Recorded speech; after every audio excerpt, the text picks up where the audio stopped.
các thiên thần đã xuất hiện và hát vang bài thần ca chúc tụng tình yêu kỳ vĩ của Đức Chúa Trời và lúc báo rằng: Đừng sợ hãi, vì này ta báo cho các ngươi một tin lành, sẽ là một niềm vui lớn cho muôn dân. Ấy là đêm nay tại thành David, một đấng cứu thế đã được sinh ra cho các ngươi. Ấy là đấng Cơ Đốc, là Chúa. Tin lành hay tin tức tốt lành, tin tức vui mừng đó về Chúa Giêsu Cơ Đốc đã làm biến đổi lòng người, biến đổi thế giới kể từ ngày ấy. Và sự biến đổi đó vẫn còn đang tiếp tục cho những ai quan tâm và muốn lắng nghe. Ấy một đêm rất xa vời, ngàn vì sao lung linh sáng soi nơi miền Bethlehem.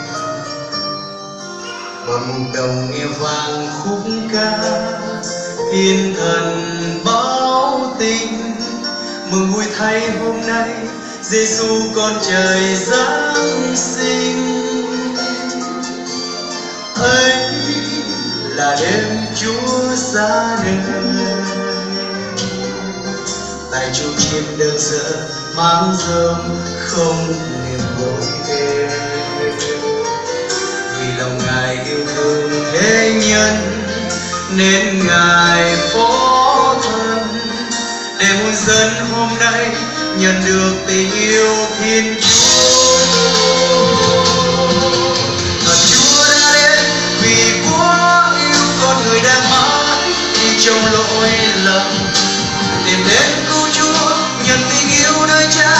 Ngài sẽ lau khô dòng nước mắt, Ngài sẽ xóa hết mọi buồn lo trong anh, và anh sẽ đắc thắng luôn mỗi ngày, tìm lại niềm vui nơi Cha và tình yêu Cha dành cho anh.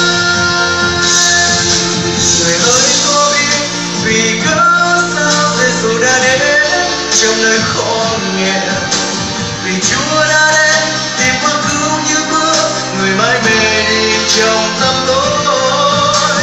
Nào hãy cất bước tìm về Cha yêu thương, một sự sống Chúa mãi luôn tuôn đầy. Từng ngày trôi qua trong anh lòng bình an, hy vọng Cha ban cho anh và tôi.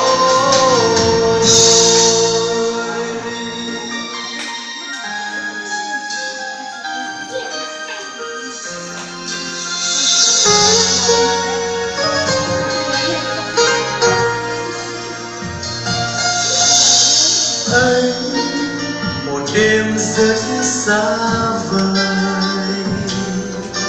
ngàn vì sao lung linh sáng soi nơi miền Bethlehem.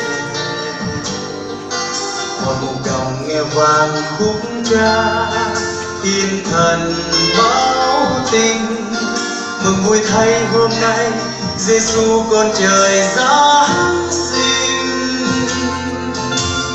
Ấy là đêm Chúa ra đời,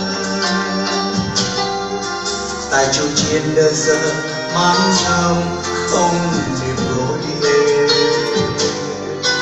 Vì lòng Ngài yêu thương thế nhân nên Ngài phó thân, để muôn dân hôm nay nhận được tình yêu Thiên Chúa. Và Chúa đã đến vì quá yêu con người đang mãi đi trong lỗi lầm, tìm đến cứu Chúa nhận tình yêu nơi Cha.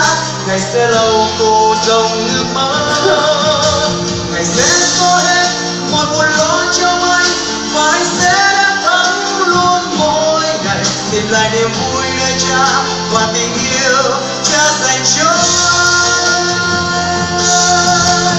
Người ơi có biết vì cớ sao Giêsu đã đến trong nơi khó nghèo, vì Chúa đã đến tìm qua cứu những bước người mãi mê đi trong tâm tối.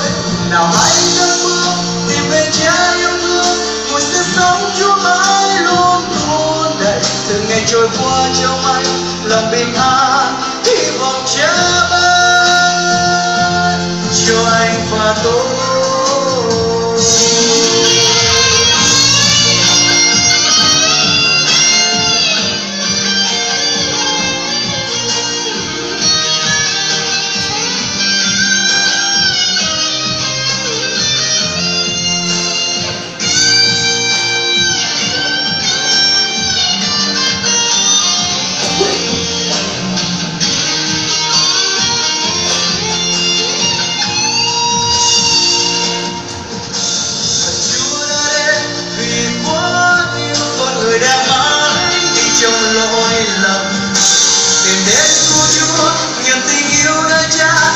sẽ lau khô dòng nước mắt.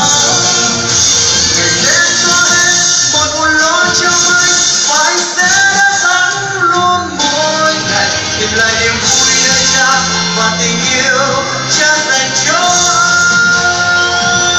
anh. Người hỡi tôi biết vì cớ sao Giêsu đã đến trong nơi khó nghèo, vì Chúa đã đến tìm qua cứu như bước người mãi mê đi trong tâm tối. Nào hãy cất bước tìm về cha yêu thương, một sự sống Chúa mãi luôn luôn đầy. Từng ngày trôi qua trong anh lòng bình an, hy vọng cha ban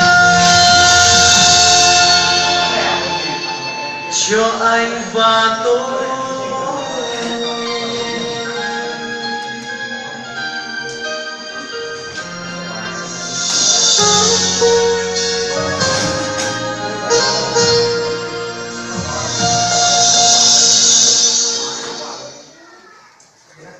Ủa chị chờ ba nhà trẻ tao người ta thấy nhỉ?